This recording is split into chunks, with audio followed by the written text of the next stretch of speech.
মন্দিরে চুরির ঘটনায় চাঞ্চল্য ছড়ালো ফুলবাড়ির মহানন্দা ব্যারেজ সংলগ্ন এলাকায়। বুধবার রাতের অন্ধকারে মন্দির থেকে চুরি যায় পিতলের ঘট, মন্দিরের ঘণ্টা সহ বেশ কিছু পূজার সামগ্রী। ঘটনাটি ঘটেছে ফুলবাড়ি মহানন্দা ব্যারেজ সংলগ্ন রহমুজোত এলাকার পাতালপুরি যোগাশ্রম মন্দিরে। খবর পেয়ে ঘটনাস্থলে পৌঁছায় ফাঁসি দেওয়া থানার পুলিশ। এ বিষয়ে এলাকাবাসীরা জানান, এর আগেও দুবার এই মন্দিরে চুরি হয়েছিল। দোষীদের উপযুক্ত শাস্তির পাশাপাশি চুরির সামগ্রী উদ্ধারের আবেদন জানান স্থানীয়রা। ঘটনার তদন্ত শুরু করেছে পুলিশ।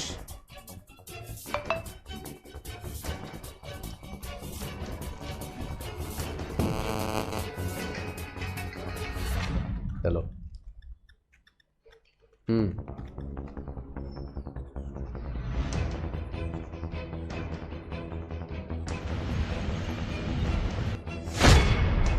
এর আগেও চুরি করছিল, আমরা তা অত গ্রাহ্য করিনি। এবার তো অনেকগুলো চুরি হয়ে গেছে, সব মন্দিরেরই। কি মন্দির এটা? পাতালপুরি যোগাশ্রম কোথায় আছে এই মন্দিরটা? মন্দিরটা রহমুজোত।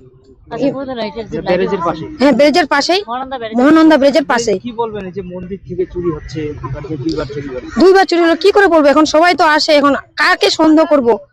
আমরা তো মানুষকে তো চিনতে পারি না, মানুষ কি রূপে আসে। এখন আমরা তো ভাবি সাধারণ মানুষই আসে, পূজা পামন করতে সবাই আসে।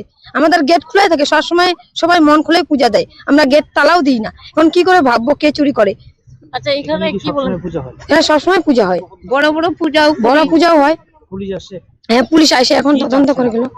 আমরা চাচ্ছি কে চুরি করছে তার শাস্তি পাওয়া উচিত। আর আমাদের এত টাকার যে জিনিস চুরি হয়ে গেছে, লাইট টাইটও চুরি হলো এর আগে, এখন ঘন্টা কুলসি সব চুরি হয়ে গেল। এখন এখানে রাত্রে কালকে তো ছিল, সব পূজা টুজা হয়েছে, কালকে ছিল। তারপরে আজকে সকালে দেখি ঘর টট নাই, ঘন্টা টন্টা কিছুই নাই। কিসের ঘর ছিল? কাঁসার ঘর ছিল। কাঁসার ঘর ছিল, কাঁসার ছিল। হ্যাঁ, কাঁসার ঘর ছিল। আচ্ছা, তো কয়টা নিয়ে গিয়েছে? 7টা ছিল। 7টা? হ্যাঁ। আর একটা তোমার কিছু করো, ভিতরে যাও, শোনা।